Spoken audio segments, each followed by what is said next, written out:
Hello, ghosties. You're listening to Not My Ghost. Not my problem. I'm Kelly. And I'm Jen. Whether you're a skeptic, a true believer, or somewhere in between, join us for a journey into the unknown. Because remember, when it comes to the paranormal, it might not be our problem. But it's certainly someone's problem.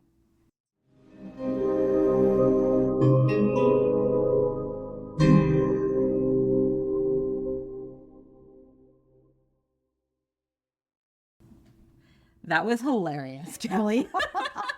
I was unprepared. I hit the record button and she didn't have her iPad open for the script that we have literally said countless of times now. I was pretty sure I could remember it, but that I had that moment of panic, and I just looked at Jen like, She I don't know what to do. She shook her arms like, what? So I just showed her my iPad and we shared a script. Yep. It's great times. This is what you're getting from us. We told you we're not professionals. We are far from professionals. But we hope that everyone has been enjoying us thus far. Yes, we do. So, we are in our scripted, unscripted banter. Woo. Woo-woo. Still not tired of me yet, Kelly? Not tired of you at all. Perfect. I'm a little sad tonight Yeah. because I am flying home tomorrow. Oh no, so sad. I miss my family, though. I can't wait to see them. But I am a little sad to be leaving. I've had so much fun. A lot of firsts for me. A lot this of trip. first. Yeah. And just for those that are listening, know that the episodes that we have recorded while we are together are not necessarily released in the order that we recorded them. So the episode that comes after this might sound like she's not leaving tomorrow. Right. But she is. So we had to record this episode at a specific time. We didn't want to do it in the morning because there are some adult beverages that are going to be had while we record this episode, and you'll learn later why. Yeah. So Didn't seem appropriate for breakfast. no, I mean, you could, but wouldn't be the first time, at least for me. It would for me. Okay. Well, it would be another first for you guys. Yeah, there you go. So I do have a question for you, though. All right, hit me. Ow! You said hit me. Is that considered elder abuse? I don't know, but if I hit you back, it could be child abuse. Okay, sorry. If you could spend one night in any haunted location, where would it be? Oh, man. There's a lot of good haunted locations, but I think my favorite the one I would be most excited about right now would probably be Penhurst Asylum. Okay, that's fair. You Am I just by got there. myself or do I have other people with me? You can choose. No, I'm not going by myself. No, I'm not going anywhere by I'm myself. not crazy. No, those destination fear people sleeping by themselves. I don't know how they do it. I couldn't do it. Yeah. Put me in a haunted location anytime if I'm with somebody, Yeah. but not alone. I would try it. I would try it, though. I would want to challenge myself because I have been able to overcome so much in the last couple of years. That's true. I've overcome a lot of fears. I'm hitting life head on. You are. So I feel like I'd have to go and experience a lot of the locations first with someone else. And I haven't really done that. yeah. To where then I wouldn't just like tomorrow be like, I'm gonna go sleep in this place by myself. I don't think I could do that yet. No, well, that's why, like on Project Fear, they spend time They do. exploring first Yes. together, and then they sleep alone. Yeah, that's fair. Okay, so I think my haunted location would have to be, and I've gone back and forth, but I think recently with what we've watched, just as we've been together, it would have to be Eloise, the yeah. Eloise Asylum. Yeah. Just we saw an episode of Expedition Fear and Project Fear on that asylum, and so much happened, like so much. And I just feel like if I want to really experience the paranormal, that would be a great place to just dive in head first. Yeah. You go to Penhurst with me, I'll go to Eloise with you. Perfect. Done. Let's go. Now, should I book the flights? Book 'em. So anything else you want to talk about before we get into the episode? I don't know. It's didn't put me on the spot. It is unscripted. It is. Well, I don't want to talk too much. You have a lengthy episode for us today? It's a little lengthy. Okay. But we can just jump right in. Sounds good to me. Perfect. Okay. I have a question for you that I Oh, just thought of. Can we go back to scripted, unscripted? I guess we're going back to scripted, unscripted. Okay. So you asked me like what would be my favorite or where I would want to, what location I'd want to stay at. Mm-hmm. So if you had to have an experience with a cryptid, which one would you want it to be with? I think I've got to go Bigfoot. Yeah. I think I got to go classic. Bigfoot or Mothman, I think. Yeah. But Bigfoot is just, yeah. Yeah, I think Bigfoot is just at least in the U.S., is just the most well-known cryptid. Like I have a whole list of cryptids, and I love cryptids, and we'll talk about a lot of them throughout this podcast. But there's a lot of cryptids that I mention, and people are like, "What is that? I've never heard of that one." I've done that to her a couple of times. She has. I made the list of the cryptids we were going to talk about, and she's like, "I don't know what that is." But you don't say Bigfoot and ever have anyone like, "What's Bigfoot?" Right. Everybody knows what Bigfoot is. Yep. I agree. Okay. Now you, Jen, may introduce your episode. Okay. Topic introduction. Today, we're discussing both ghostly apparitions and a different kind of spirit. The kind that burns your throat and warms your soul. We will delve into the eerie world of haunted distilleries. Located in Louisville, Kentucky, the Bourbon Trail is known for more than just its whiskey. Its distilleries are steeped in a rich, often dark history, rumored to be home to more than just aging barrels of bourbon. So grab your favorite drink, preferably something strong, and settle in for some chilling stories where supernatural and liquid spirits intertwine. I'm excited, Me too. especially since we're going to be sampling. We're sampling. So I'm pretty together right now, but this episode could go way downhill Yes. depending on how much of the products that I sample. Yes. Yeah. I told Kelly when I was wanting to do this episode that we were going to have to wait till she was visiting because we were going to have to sample some of the bourbon from the haunted distilleries. And I finished researching it while she was here. And I had a whole list of distilleries that I was going to do. And I obviously can't fit them all in one episode. So there may eventually be a part 2. All right. And I guess I'll have to jump back on a plane. yes, you will. Or we can both jump on a plane and go to Kentucky. That sounds good. I like that too. Yeah. But as I finished up, I realized all 3 of the distilleries that I had picked from my haunted list, not only have I been there, but I had at least 1 bottle of their bourbon from each of the distilleries. So I told Kelly, we'll pull them all out, and you can decide how much you want to sample, but we will talk about them as we get into the distillery. So, fun facts. We're going to talk a lot about bourbon and the history of the distilleries, the history of bourbon, and all of that today. But we're going to start with some fun facts. During the aging process, some of the bourbon evaporates through the barrel. And this lost portion is whimsically referred to as the angel share. Ah, okay. So it is the angels that are stealing the bourbon from the barrels, because who doesn't like some good bourbon? Right. Well, actually, I don't know. You said who doesn't like good bourbon? It might be me. It might be. I really don't know. We'll find out shortly. Kentucky's bourbon industry thrives with 12.6 million aging barrels, 3 for every resident. That's pretty cool. And then during Prohibition, which was from 1920 to 1933, the U.S. government allowed whiskey, including bourbon, to be sold legally by pharmacists.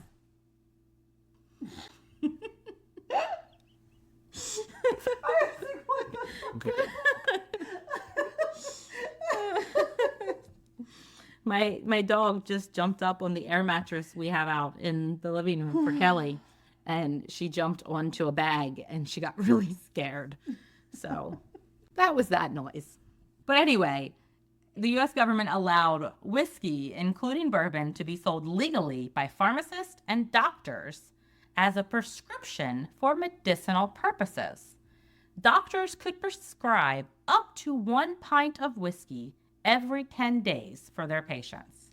The prescription whiskey was often used to treat ailments such as toothaches, sore throats, and the flu. My husband, when he was younger, if he couldn't sleep, his parents would give him a small shot of whiskey. It's pretty common. I've heard that in a lot of the older generations. Yeah. Yeah. Okay, some scary facts. In some of the aging warehouses, there is a black mold known as whiskey fungus. And this can grow on the exterior walls due to the ethanol vapors that are released during the aging process. This black mold is not harmful, but it does give an eerie appearance to the rickhouses and just kind of adds to the overall atmosphere. Yeah.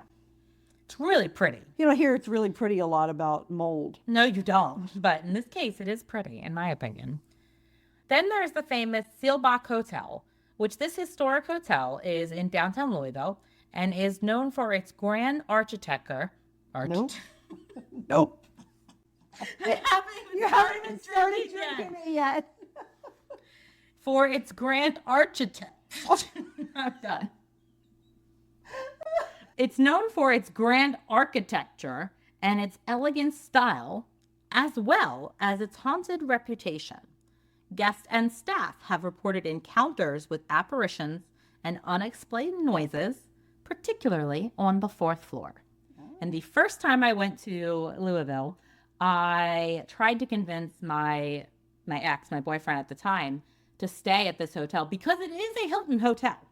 And we were Hilton people. So I tried to convince him to stay there. And he said that it was too many points to use. But I think he just really didn't want to stay with the ghost. Oh, that's lame. Then the Waverly Hills Sanatorium, which we will do a future episode on. But it is probably the most famous haunted location in Louisville. The sanatorium served as a tuberculosis hospital in the early 20th century and is known for its history of suffering and death, leading to numerous reported paranormal experiences. Yep. It's pretty crazy at Waverly Hills. Yeah, absolutely. And that's another place I've wanted to visit when I was there with my ex, and another place he would not visit with me.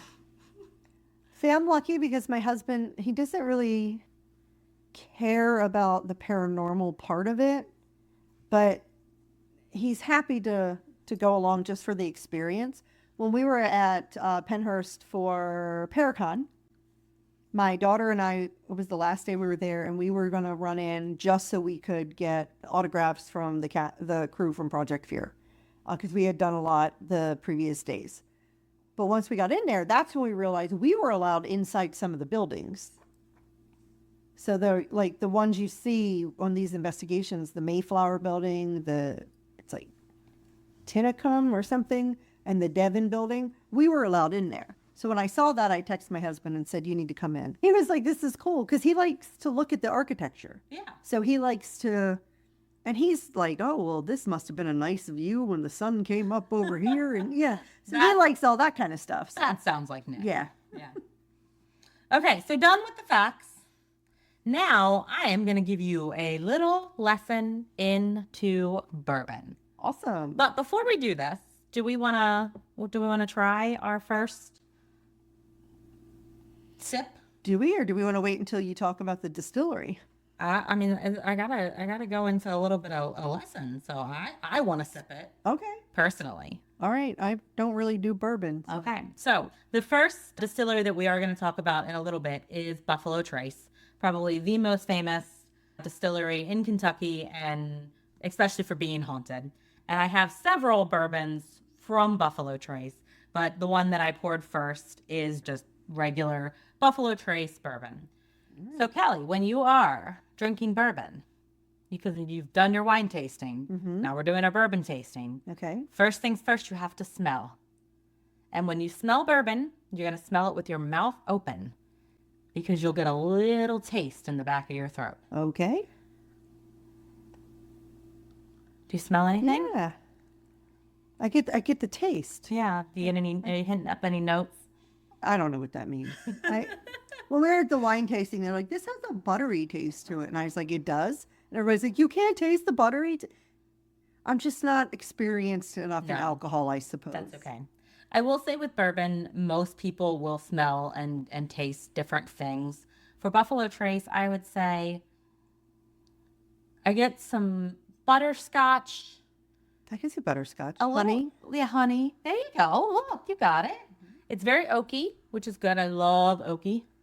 Drink it now? Yes. So next thing you're going to drink, and do not judge it on your first drink, because especially this is our first sip of the night. Okay. It's going to burn. Okay. Okay. So just take a little sip. I know I told you not to judge it, but what are your thoughts? Burns? It burns. Yeah. It burns. Right? Yeah. So now it's going to kind of coat your mouth and numb your throat a little bit. Yeah. You're getting that afterburn, aren't you? I think I'm drunk already. This is going to be a fun episode. Yes, it is. So now, take your second sip. And this second sip, I don't want to.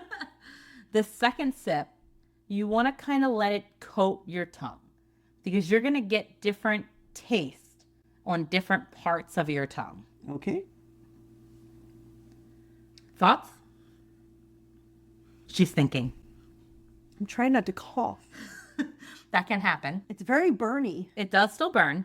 This is why I started you off with this stuff, because while it's good, it's one of the cheaper ones we're going to try today. Okay. Okay? So just continue to sip on that as you go. Did you get any notes on your tongue as you were letting it roll around in there? I'm going to say it tasted like bourbon. The second sip was definitely better. And it will continue to get better. I certainly don't hate it. Yeah. It's just burny. And it is a little burny. So just continue to sip as I give you our bourbon lesson. Bourbon is distinctly American whiskey, with its roots tracing back to the late 18th century in Kentucky. By law, bourbon must be made from at least 51% corn. The remaining ingredients are usually a mix of barley, rye, or wheat. Bourbon must be aged in new charred oak barrels, which gives it its distinct flavor and color. Bourbon cannot contain any additives, coloring, or flavoring agents, just water, grain, yeast, and the barrel. To be called straight bourbon, it must be aged for a minimum of 2 years. However, many bourbons are aged much, much longer for a richer flavor. I think I can taste the barrel. You can taste the barrel. That's good. Yeah. The longer bourbon is aged, the stronger and more flavorful you tend to get, and also the more expensive it tends to be. The longer bourbon is aged, the less you are going to get out of your barrel. So if you age your bourbon for 10, 20 years, which some people do, what you put in that barrel is going to be diminished by a lot. That's why that's going to be a lot more expensive, because it's being aged longer, it's being stored, and they're getting a lot less for what they put into it. Right. But before we get into some spooky stories, we're going to uncork the fascinating history of bourbon, a spirit born from immigrant settlers who brought their distilling traditions to Kentucky. Over the centuries, bourbon has become an icon of American craftsmanship, capturing the palates of enthusiasts worldwide and its rich heritage and unique flavors. In 1774, European settlers brought the first rugged stills, which laid the groundwork for bourbon's origins. And then in 1803, the Louisiana Purchase opened up the trade along the Mississippi River, which enabled Kentucky bourbon to reach markets as far as New Orleans, which utilized over 1,000 miles of waterway for distribution. In 1964, Congress recognized bourbon as uniquely American, cementing its status as American's native spirit and restricting its production to the United States. Didn't you say that immigrants brought it over? Yes. It sounds very American of America to then say it is uniquely American after we were given this gift. It can only be produced here now, which is why it is distinctly American. You think they don't have bourbon in other countries? They don't. They don't? They don't. That's the rule. Bourbon can only be produced. For it to be called bourbon, it has to be made in America. That doesn't mean you can't buy it, but it's been shipped in. Okay. So you go to another country, you see the bourbons that we sell here. Now there's whiskey and there's going to be similarities, but for it to be called bourbon, it specifically has to be made in the U.S. Okay. That is the rule. Well, that was informative. Yeah. Hey, Jen. Yeah. Since I'm not a big drinker, although this week seems like I cannot finish all of the bourbon that we taste. So maybe we should get a bowl that I can dump, like the little bit that I'm not going to drink into the bowl. You are not wasting my bourbon. You are going to dump that into my glass, and I will finish it. Okay. Here we go. Here we go. I guess the bowl is called Jen's Cup. Jen's Cup, and Jen will finish it. Bourbon's too expensive to waste. Well, it wasn't a lot. It was just a little. Doesn't matter. Okay. So, Kelly, I just want to tell you, sorry, total sidetrack happens when you have two podcasters that have ADHD. Correct. It's going to happen a lot. We apologize. Actually, we really don't. No, we don't. So my ex and I, at one point, had, I think the most we had counted was 76 bottles of bourbon. Empty? No, full. I mean, drinking. Some full, some open. Now, they weren't all unique. Some were, multiples. Like, when we knew that there was a limited release and we could get multiples of it, we would get it. Okay. Also, one of the counties in Maryland, Ebb County, run liquor stores. Mm-hmm. So they are not allowed to raise their prices on allocated liquor. And a lot of the stuff, especially the stuff we're going to be drinking today from Buffalo Trace, if you will find it in a regular liquor store outside of this county, you were going to pay way more money for it. But once a month, they did an allocated bourbon drop where you could go and get there at like 3 a.m. and stand in line, which we did. And when we went, we would usually try to get one of the rarer, more expensive bottles. Okay, that makes sense. But you were allowed to get 2 bottles per person. So we would then get a E.H. Taylor or a Blanton's or, a Eagle Rare, because they were still rare and hard to find for that price that we were paying. Okay. So we had a lot of doubles. So at one time, you and your ex had how many bottles? I think the most I ever counted was 76. Okay. So at all of our times, my husband and I have had 0 bottles of bourbon in our house. I think I took about 13 or 14 with me when we broke up. Okay. Which was very generous. I know that doesn't sound generous because we had 76 and I took so little, but I do like to tell people that he paid for all of them. Yeah. So they were all his, and he was very generous to give me some of the bourbon that he knew that I really enjoyed. Yes. So the Kentucky Distilleries Association launched the Kentucky Bourbon Trail in 1999, inviting global enthusiasts to experience bourbon production firsthand. The Kentucky Bourbon Trail welcomes over 1 million visitors annually, which showcases Kentucky's hospitality alongside its renowned distilleries. The bourbon industry has been a major draw for tourists from across the globe, all eager to immerse themselves in the rich history and heritage of Americans' native spirit. The surge in tourism has solidified bourbon's cultural significance, making it an essential component of Kentucky's identity and success. Kentucky produces 95% of the global supply of bourbon. Kentucky has 100 licensed distilleries across 42 counties. Awesome. That's a lot of bourbon. It is. So, what makes bourbon bourbon? All bourbon is whiskey, but not all whiskey is bourbon. There are strict regulations governing bourbon production that set it apart from other types of whiskey. Like all whiskeys, bourbon is a distilled spirit made from grants, but bourbon is legally required to be at least 51% corn, and it must be produced in the United States, as I said before. There are also specific regulations regarding the aging process. Bourbon must be aged in new charred oak barrels. The law stipulates that wood used to age bourbon must be charred and it must be new oak. This is different than other types of whiskeys, such as Scotch, which often uses barrels that were previously used to age bourbon. So with bourbon, the char can be changed and different based on what flavors you want to pull out. Okay. So the more they char the inside of the barrel, the more oaky it's going to be, which, that's my favorite. The whole thing, and part of the angel share as well, some of it obviously when you're aging it evaporates, but some of it also seeps into the barrel. Right. Which is why when you go into a rick house, you are going to see stains on the outside of the barrel because some of it is going to come out. If you have ever been into a rick house, the smell is one of the most glorious smells that you will ever smell if you like bourbon.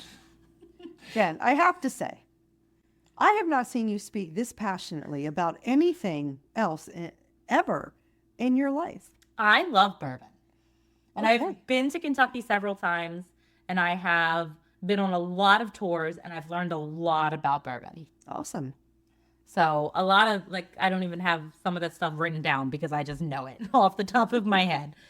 But yeah, it's so cool. When you go into those rick houses, you just get that general smell of bourbon, and it smells beautiful and amazing. Awesome. Ready for ghost stories? Yes. Yes, I know. A lot of history, a lot of bourbon talk. Hopefully everyone is enjoying some sipping bourbon while listening, if they can. This episode is only going to get better the more bourbon that we drink, guys. It is. It is. We're bringing you us authentically. This is us. Yeah. The first distillery we're going to talk about is Buffalo Trace, which I've already mentioned. And I am currently trying to finish Kelly's glass of regular Buffalo Trace. Would you like to try one of the other Buffalo Trace bourbon? Well, which ones are Buffalo Trace? Is this one? Eagle Rare. Yes, it is. Do you want to try that? Is it good? Kelly, they're all good, or I wouldn't have them. All right. Remember, I got to choose from 76 bottles of bourbon. That's true. And I picked the ones that I like. All right. I'm still finishing Buffalo Trace, so I'll hold off on that one. I'm not going to pour a lot. I'm going to first give you a brief history about the distilleries that we talk about, and then I'm going to go into some of the ghost. But first, I'm going to let Kelly try Eagle Rare and let me know what she thinks. She's smelling. She remembers. I am. Good job. Smells a little bit lighter than the first one. Yeah, I can see that. Okay. Again, first sip, you're going to get a little bit more of the burn, but probably less because we've had the Buffalo Trace. It's not as sweet as the Buffalo Trace. Okay. I think the Buffalo Trace, but I'm going to take another sip. But... Yeah. So another fun fact, just randomly, if you do go on a tasting, most distilleries are going to start you off with their cheapest bourbon. And they are going to work their way up to the most expensive as you are tasting. And the reason for this is because when you first start drinking, even if you are an experienced bourbon drinker like myself, the first sip of bourbon you have at any point in time is going to burn a little bit, right? So they're going to start you off with the cheapest because that's going to coat your throat, coat your mouth, your tongue, and it's going to kind of numb that burn a little bit. And as you continue to drink, you're going to get more of the taste of the bourbon and less of the burn. When does the less of the burn start? Maybe by the time we get to the last story. Maybe. Okay, so far, I do think that the Buffalo Trace was sweeter. I liked that one better. They're both good, but I think that the Buffalo Trace, I would prefer that a little bit more. Okay. Funny, Eagle Rare is more expensive Really? and a little harder to find. Well, I'm cheap. What can I Yeah, say? hey, it's all about taste. It's all that matters. Okay, so some history about the Buffalo Trace Distillery. It is located in Frankfort, Kentucky, and it has a long and storied history dating back to 1792, when a small stone shack was built near the Kentucky River. In 1857, Daniel Swigert, what a great name, Swigert.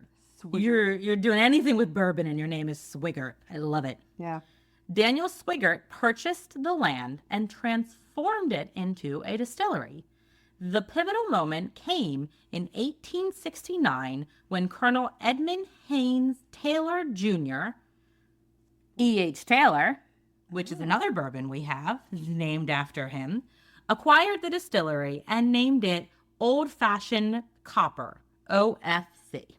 All right. Taylor pioneered the bourbon industry and introduced innovations such as copper fermentation tanks, advanced grain equipment, column stills, an efficient sour mash technique, a steam heating system, earning him the title Father of Modern Bourbon Industry. Despite these advancements, financial difficulties led Taylor to sell the distillery to General George T. Stagg in 1878. There is also a bourbon that Buffalo Trace produces that is called Stagg. There's several versions of it. I do not have it. And there are cheaper Staggs that you can get, but even those are hard to find. So finding a Stagg is... I wonder if you gave me a glass of that versus a glass of this, the cheapest bourbon you could find, if I'd be able to tell the difference. That'd be interesting. Yeah. It would be. Well, you should get some. You've got thousands of dollars to spend. Thousands of dollars just lying around. You have to find it first, Kelly. That's the challenging part. To even we find it. hunted ghosts together. I think we did. can do this. We can hunt some bourbon. Sure. Under Stagg's ownership and Albert B. Blanton's leadership, Blanton, we do have his bourbon here. Okay. Again, another Buffalo Trace one. The distillery was renamed George T. Stagg Distillery. Blanton, who began working at the distillery at the age of 16, guided it through 2 world wars, Prohibition, the Great Depression, and a devastating flood. During Prohibition, it was one of the few distilleries permitted to produce medicinal whiskey, ensuring its survival. Following the end of Prohibition in 1933, the distillery, one of only 4 in Kentucky capable of producing whiskey, undertook significant expansion. The growth continued over the next several decades, cementing its position in the American whiskey industry. In 1992, the Sazerac Company, there's also a Sazerac that they sell, but it's a rye. It's not one of my favorites. I'm not as big of a fan of ryes. Okay. I'm going to pretend like I know what that means. Perfect. The Sazerac Company, owned by the Goldring family, purchased the distillery. The name Buffalo Trace was formally adopted in 1999, marking a new chapter. In 2000, Buffalo Trace became the first American distillery to win Whiskey Advocate's Distillery of the Year. In 2013, Buffalo Trace was designated a National Historic Landmark and constructed the world's first experimental warehouse. Today, it continues to produce world-renowned bourbons, including Blanton's, which was the first single-barrel bourbon, and Pappy Van Winkle, which is another really expensive bourbon that you pretty much can only win in a lottery. Okay. Or spend thousands of dollars on. Buffalo Trace history is one of innovation, resilience, and tradition, serving as a testament to the enduring legacy of bourbon in Kentucky. Do you want to hear about the ghost? I do want to hear about the ghost. I absolutely do. Awesome. I also want to see how much this Pappy Van Winkle bourbon goes for. Oh, yeah. Go look it up. Let me know what you find. Okay. Buffalo Trace has been a popular spot for paranormal investigators due to its claims of ghosts inhabiting the distillery's premise. The spirit of Colonel E.H. Taylor and Colonel Albert B. Blanton are frequently mentioned. I don't see Pappy. I just see Van Winkle special. Oh, here it is. $1,954.99. Huh? aged 15 years Mm-hmm. for the size of a regular wine bottle. Yeah. Well, since you have that thousands of dollars lying around, Since- did you want me to add it to your cart? Yeah, add it right to my cart, and I'm just gonna get it right now. All right.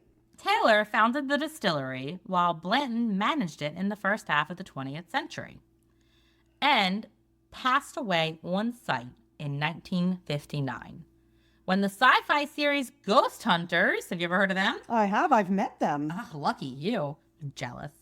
Visited in 2013, they captured strange noises, unusual cold spots, and unexplained phantom contact consistent with the decades of similar reports. After the show aired, Buffalo Trace started offering a ghost tour that followed the Ghost Hunter's path. Although the ghost tour has been discontinued, the spooky stories continue to circulate. I did this to all the distilleries that were on my list that were haunted. I sent an email when I found out I was going to do this episode to them and asked for stories. Yes. And I heard exactly 0 replies. Oh, that wasn't very nice. I know, I was a little sad. And I'm a little sad, as much as I love Buffalo Trace, I'm a little sad that they stopped offering the ghost tour because I was never able to get it. And I just feel like when you have a haunted location, you just need to lean into it because you're going to attract people that aren't there for the bourbon, that are there for the ghost. But then at the end of every tour, they do a tasting. Right. So then So- you can get new bourbon lovers. Right. You might get a new bourbon lover because they came there for the ghost. I wonder if they've had issues with like urban explorers or teenagers trying to break into their buildings or something because of the stories. I don't know. Maybe. According to legend, Warehouse C, which dates back to 1885, is the epicenter of paranormal activity on the grounds of Buffalo Trace. In the earliest 20th century, Grandpa Johnson was inside the warehouse. I don't know who Grandpa Johnson is, but he was inside the warehouse. And while his men took a break from moving barrels filled with bourbon, and hold on, because another fun fact that I just know in my head. So some distilleries will so the brick houses are very high, and the bourbons are stacked upon each other, right, on the different various levels. And some distilleries will leave the bourbon where they are throughout the seasons as they age. And other distilleries will rotate the bourbon.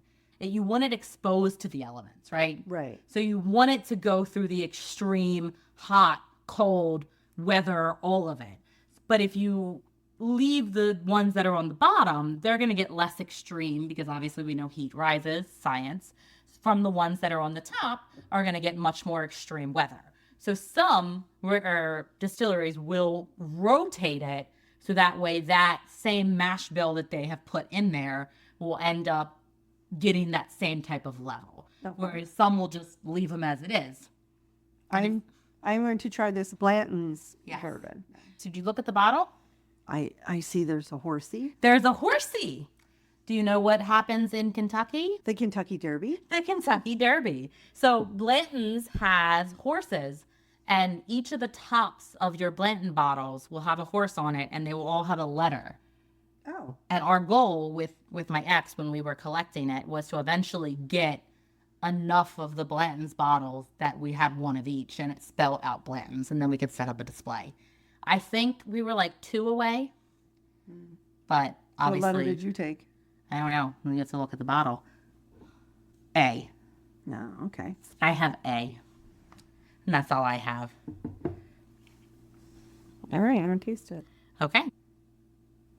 That's the first taste. I got to... Yeah, wait. Let me get my second sip Let's in, get your guys. second sip in. But anyway, Grandpa Johnson, he was inside the warehouse. His men were moving the barrels, so they were rotating them. And suddenly he heard a voice whisper in his ear, "Get your men out of the way. Move now." Fortunately, Johnson quickly removed his men from the scene just before a brick wall came tumbling down. Wow. A phantom voice warns of a deadly disaster just in time. You can see the line in the masonry along the wall where the old brick meets the new replacement. Many believe the voice belonged to the former 19th century owner, Colonel E.H. Taylor. What do you think? Well, we just talked about E.H. Taylor. What do you think about the blends? I think it is, I don't know if this is going to make any sense, but it tastes like spicier. No, that makes a lot of sense. Yeah. Not like, so the Buffalo Trace I thought was a little bit sweeter. And then the Eagle Rare Yes. was a little less sweet. But this tastes like spice, though, like you think of like fall spice. Okay. That makes sense. Okay. People get that. Other reports, distillery workers at Buffalo Trace have reported seeing a wispy figure walking among the barrels. A security guard claimed to have seen lights, one on the gift shop, after hours. When he noticed someone inside the building, he went to investigate, only to find it empty. Ho-ho. Phantom lights are frequently spotted outside the current gift shop building, and security guards often investigate only to find no lights on anywhere. In addition, visitors frequently hear loud footsteps coming from the area above the gift shop, despite nobody being up there. So the way that their distillery is set up, they have their gift shop, and the grounds are huge because they have a ton of rick houses, bottling rooms, places where it's made, all of it. But when you get to the gift shop, they have the huge gift shop that they sell, obviously, the bourbon in, but then also all their merchandise. And then upstairs is where the tours always end, and that's where they do the tasting. Okay. So there's separate rooms that you can go in for. Each tour guide takes you into a room. It's all set up. You have your tasting. They usually give you a bourbon ball, which if you've never had a bourbon ball, they're amazing. It's chocolate. Oh, well, I think that now that you say that, this does seem like it would something that would pair well with. I've had a couple sips of bourbon and now I can't speak. Now she can't speak. It seems like it would pair well with some chocolate. Yeah, it would. So when they're in the gift shop, they said that they hear those footsteps above them, which just wanted to explain what that was. There was something above them that you could hear footsteps, but nobody was up there. Paranormal enthusiasts who have ventured to the second floor of the building often report feeling uneasy and capturing anomalies photographs while there. Now we're going to talk more specific about some of the ghost hunters' experiences when you go back and watch the episode. Okay. So I know I kind of talked about it a little bit, but Jay and Grant were exploring Warehouse C, and immediately they experienced paranormal activity. They heard a voice and footsteps coming from above. They split up, and Jason hears a loud thud that Grant does not hear. And at the same time, Grant is startled when he feels like someone pinches his bottom. He radios Jay, who then reports that someone had just grabbed his behind as well. Turns out they were being goosed by a ghost. That's so funny. Goosing ghosts. Goosing ghost. Meanwhile, in the mansion, Steve and Tango heard unexplained noises. While Amy and Adam explored Warehouse C, they heard a male voice speaking very assertively. After that, Steve and Tango continue to investigate, and they clearly hear footsteps and movement. Suddenly, they both scream and fall to the ground when they see a mysterious black mass coming towards them. Ooh, I don't remember that. I do. It was very I cool. wonder if I read, so Steve wrote a book. Okay. I think it's called My Life with Ghosts. I love it. I have to read it. I listened to it on Audible. It's phenomenal. And I actually have a lot of similarities. He got interested in the paranormal for same two movies. The first one was The Entity for him. Okay. My first was Poltergeist. Yeah. But also then Poltergeist for him is what kind of drew him in. Love so it. I thought that was interesting. Love but it. it was pretty good. And he talks about like a lot of their favorite investigations that they went Okay. on. And I can't remember if this is the place I'm thinking of or not, but That is it for Buffalo Trace. Now we're going to move on to one of my favorite distilleries. And I will say, I was really disappointed that I didn't get stories from them because they have told me stories in person when I have been there, and I just can't remember them well enough to tell them on here. But we did get some stories from, they were featured on a show, so we got some stories from there. But most people have probably never heard of this place, and it is called Glens Creek. And Glens Creek was built on the Old Crow Distillery grounds, which more people have probably heard of Old Crow, and we'll get into a little history of that in a second. But this basically is just the definition of a hole-in-the-wall distillery, right? Love it. Amazing. Like, they have like 3 employees, and they all do the tours, and it's not even a tour, it's a tasting. And the only reason, and we've told the owner this, the only reason we ever went there was because they were one of the few places that was open on Monday. Oh. So we were flying out on Monday, the first time we went. And at this point, we'd already bought a lot of bourbon, and we'd already sealed it up in our boxes to take it on the plane with us and check it. And we get to this distillery because we have some extra time. And again, they're one of the few in the areas that was actually open. We go in and we have this tasting, and I fall in love. And I am devastated that I cannot buy any of their bourbon because it was so good. So we promised that we would come back. And we have. I think I've been to Kentucky 4 times. And all 4 times I've been to this distillery. And I feel like every time we go, we bring a new person with us, whoever is traveling with us. And we always get an amazing tasting and story with the owner or one of the other workers. And it's just, they're very fun. Do we have any of their whiskey here? We do. We have 2 of them. Okay. Which ones? So they're the 2 in the back. Cafe au lait and OCD number 5. We're going to try Cafe au lait first because OCD number 5 is a little expensive.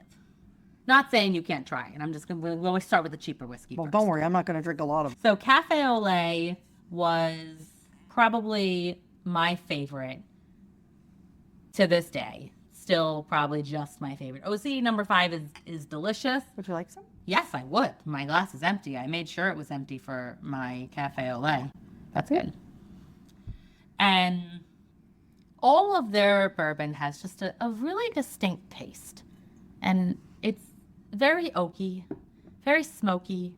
Maybe and I just love it. Maybe I'll find out what oaky means. Maybe. But definition of oaky, in my opinion. So That's nice. While you sip on that, I'm just going to give you a little history of the Old Crow Distillery. It's the best smelling of the ones, I think. Such a good smell. So the Old Crow Distillery sat abandoned for more than 30 years before being reopened as Glens Creek.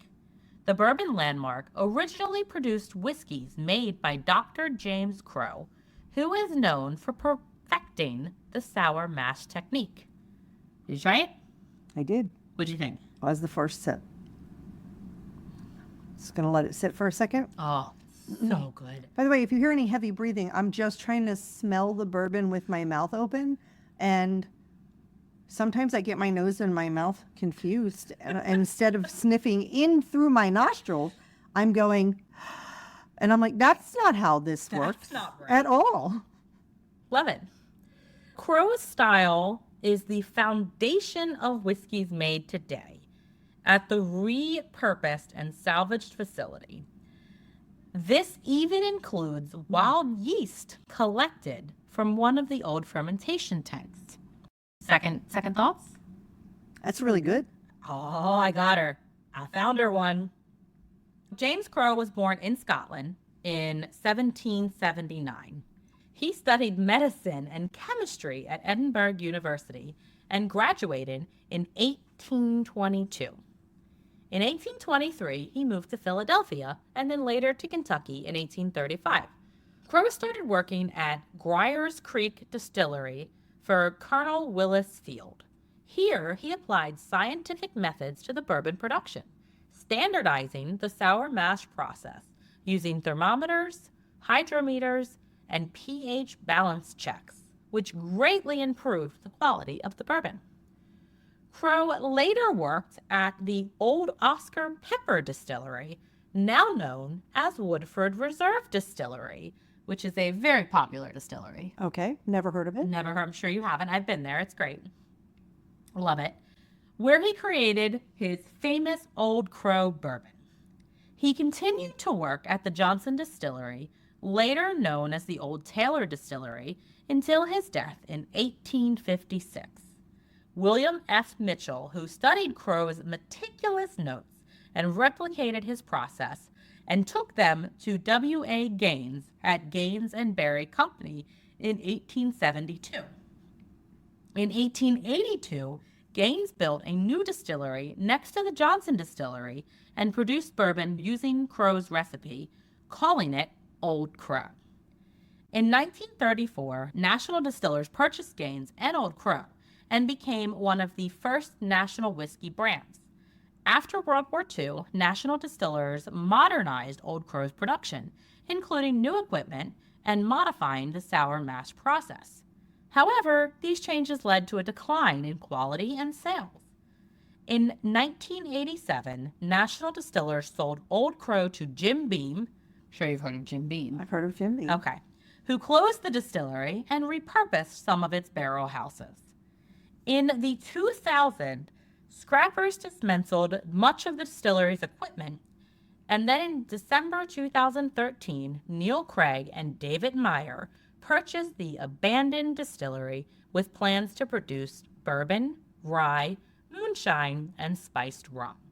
The partnership eventually dissolved, and today Meyer operates Glens Creek Distilling at the Old Crow site.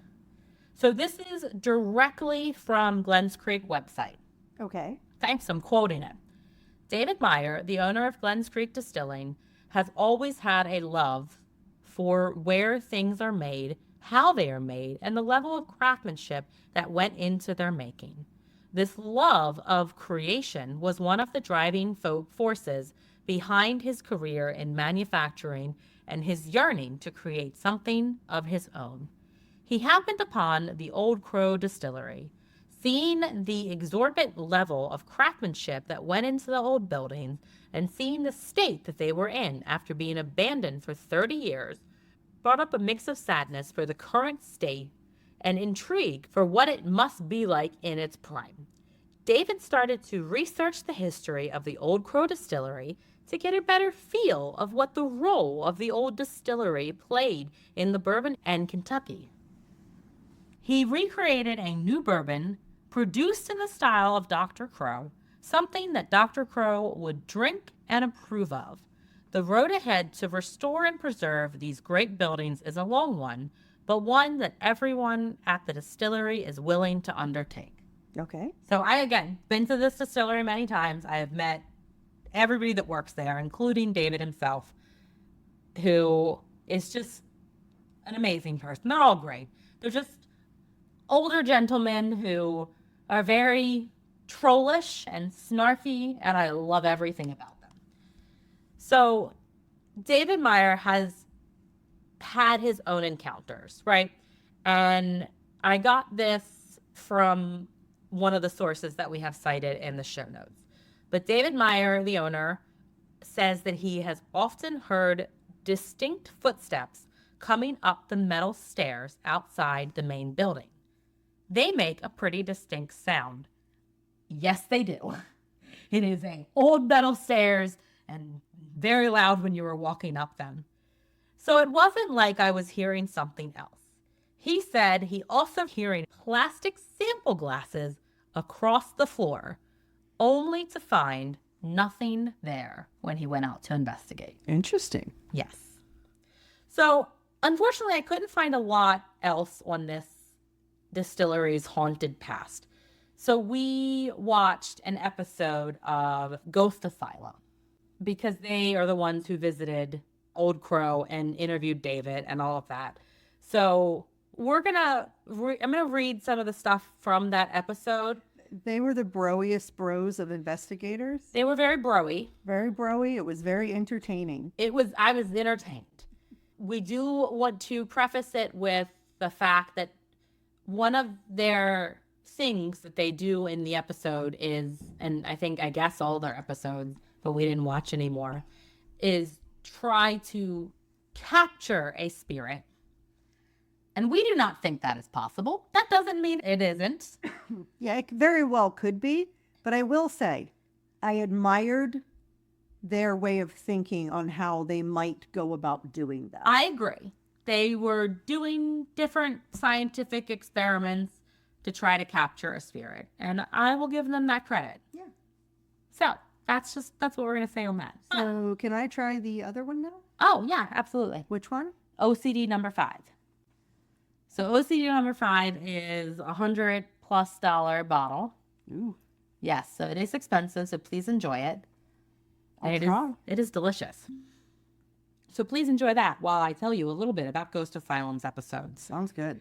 There were 2 spirits that they believe haunt the grounds of the Old Crow Distillery and the building of Glens Creek.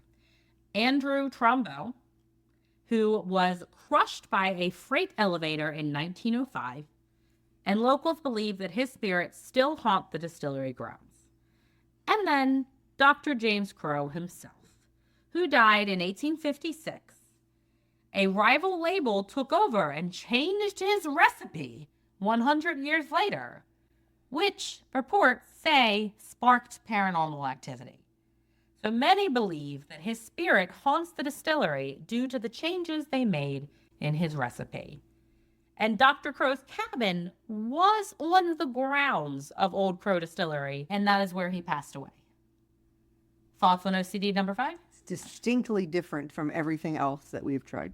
That is a great way to put it. Yeah. Yeah, it should be. It costs a lot more.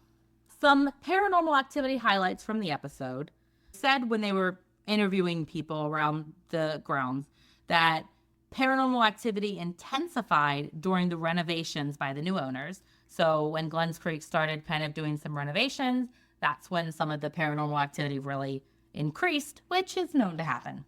David, as I had already said, he had had some experience, heard some footsteps when no one was present, and some other things as well.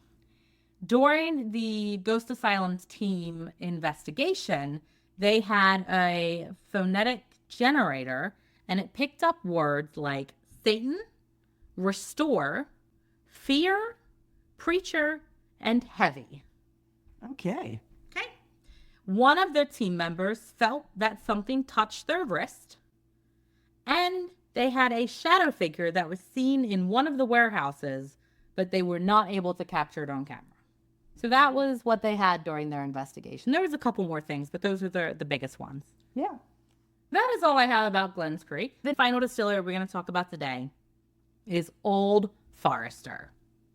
This is a pretty popular one, so if you are a bourbon enthusiast like myself, you have probably heard of this distillery. So we're going to dive into the fascinating history of Old Forester bourbon, a brand with a legacy that stretches back over 150 years. It all began with George Garvin Brown, born on September 2nd, 1846, in Munfordville, Kentucky. In 1863, Brown moved to Louisville to attend high school and eventually became a pharmaceutical salesman. This career path led him to create Old Forester in 1870 and named it after Dr. William Forester. To ensure consistency, Brown batched bourbon from 3 nearby distilleries, Mattingly, Melwood, and Atherton. He sealed his whiskey exclusively in glass bottles, signing each one as a personal guarantee of its quality. Old Forester was initially presented at 90 proof. By 1897, Forester increased from 90 proof to 100 proof to comply with the U.S. Bottle and Bond Act of 1897. This act required that bourbon come from one distillery and one distilling session, prompting George Garvin Brown to purchase the Mattingly Distillery in 1901. During Prohibition in 1920, Old Forester was one of only a handful of companies permitted to sell and manufacture whiskey. Remarkably, it remains the only bourbon continually sold by the same company before, during, and after Prohibition. In 1941, just 2 weeks after the attack on Pearl Harbor, Old Forester delivered its first high-proof industrial alcohol to aid in World War II efforts, becoming the first distillery to convert its entire production to industrial-grade alcohol for the war effort. Fast forward to 1950. Old Forester introduced its first holiday gift decanter. And in 1959, they launched an 86-proof bourbon to cater to the growing cocktail culture. In 1962, they introduced President's Choice, the industry's first single-barrel bourbon. In 2002, Old Forester celebrated George Garvin Brown's 156th birthday with its release of Old Forester Birthday Bourbon on September 2nd, marking the industry's first vintage-dated bourbon. The Whiskey Row series launched in 2014, offering consumers a taste of Old Forester's rich history through 4 unique expressions: 1870 original batch whiskey, 1897 bottled and bond, 1910 old fine whiskey, and 1920 style prohibition whiskey. In 2015, Campbell Brown, a 5th-generation Brown family member, became president and managing director following his great-great-grandfather's footsteps. By 2018, Old Forester Distillery returned to Whiskey Row, housed in the same building it called home from 1882 to 1919. It is the only downtown distillery with an active cooperage, charring its barrels on site. In 2019, Old Forester reintroduced its historic rye grain after a 40-year absence. This unique recipe features a mash bill of 65% rye, 20% malted barley, and 15% corn, creating a spicy and floral member of the Old Forester family, making the first new grain recipe of 150 years. Hey, Kelly. Yeah. Have you been paying attention? Yeah. So, I just told you they made a recipe that had 65% rye, 20% malted barley, and 15% corn. That can't be bourbon. She has been paying attention. Correct. That is just whiskey. Yeah. So, some distilleries... She thinks I'm not paying attention. I do think sometimes she doesn't listen to me. So, some of the distilleries will have whiskey in addition to their bourbon. So this obviously is not bourbon because it is only 15% corn. Most recently in 2021, Old Forester introduced the 117 series, a special product released 2 to 3 times a year, available exclusively at the Old Forester Distillery. I think I tried that. Okay. But I can't remember because I have been there. From its inception in 1870 to today, Old Forester has remained a testament to quality and innovation in the bourbon industry. Before we get into the spooks of Old Forester, do you want to try the Old Forester bourbon? Sure. Okay, grab the bottle. This is first bottled and bond bourbon Old Forester Kentucky straight bourbon whiskey. And it is 100 proof. That sounds dangerous. That's not that bad. So some spookies from Old Forester. Cannot wait. There are no specific reports of deaths occurring directly at the Old Forester Distillery. However, the distillery is located on historic Whiskey Row, which is an area known for its rich and sometimes dark history. This includes the Galt House Hotel, which was the site of several deaths during the Civil War. These historical events contribute to the area's reputation for paranormal activity, including ghost sightings at the distillery itself.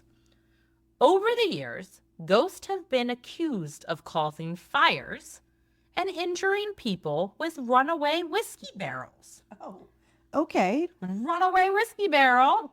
I mean, if you're going to get injured. That's a great name for a country band. That is Runaway Whiskey Barrel. Yeah. Copyright. We're taking it. There you go. Not that we're ever going to create a country band. No. But you need to pay us if you want to use it. That's right. We copyrighted it. I don't think that's how copyright works, but... It was our idea. It's conceptual. It's our intellectual property. Staff at a high-end barbecue restaurant nearby claim that glasses fly off the shelves and furniture moves on its own. And now that I'm rereading that, I really wish I would have done a little bit more research, because we went to a really nice barbecue place downtown on Whiskey Row, and it might have been this place. But it was really good, and I don't remember the name, so I apologize. At the distillery, there are frequent reports of ghostly activity. According to a security guard, Zach Evans, many employees have shared their stories of ghostly encounters. Evans himself claims to have seen ghosts multiple times, and this is a quote from Evans. On numerous occasions, I've seen a man who isn't there, Evans says. It all started one day when I was getting off the elevator. I saw this older gentleman with a gray mustache and beard, dressed like a worker, standing and looking at me through the door. Then he just walked off. We checked the video footage, and there was no one there. After that, I saw him every day for a week. Wow. Yeah, pretty cool. Yeah. I wanna see him. Employees and visitors of the distillery have occasionally reported feeling strange presence or experiencing unexplained phenomena during tours. These included objects moving on their own, the feeling of being watched, and even glimpses of ghostly figures. The distillery's long history and connection to the haunted past of Whiskey Row contribute to these eerie experiences. All right. Let's raise a glass to the spirit of bourbon, remembering its storied past, crafted through centuries of tradition, flavored by the char of oak barrels, and perhaps touched by a hint of the supernatural. If you loved what you've heard, please take a moment to rate, review, and subscribe to our podcast wherever you listen. Your support helps us reach more listeners and share even more spooky stories. And don't forget to follow us on Instagram at notmyghostpodcast, and also on Facebook at Not My Ghost, Not My Problem, where we post photos, updates, episode releases, fun shenanigans between the two of us, and a lot more. If you want even more ghostly content, consider joining our Patreon. We have some fantastic exclusive perks for our supporters. And if you have ever had a spine-tingly paranormal encounter, share your story with us at notmyghostpodcast@gmail.com, and you might just hear it featured on a future episode. Thank you for joining us on this haunting journey through the world of spirits, both the supernatural and the distilled kind. And remember, the next time you find yourself walking through the rows of aging bourbon barrels, amidst whispers of spirits and echoes of history, keep this in mind. If it's not your ghost, It's not your problem. until next time, stay spooky. And stay skeptical.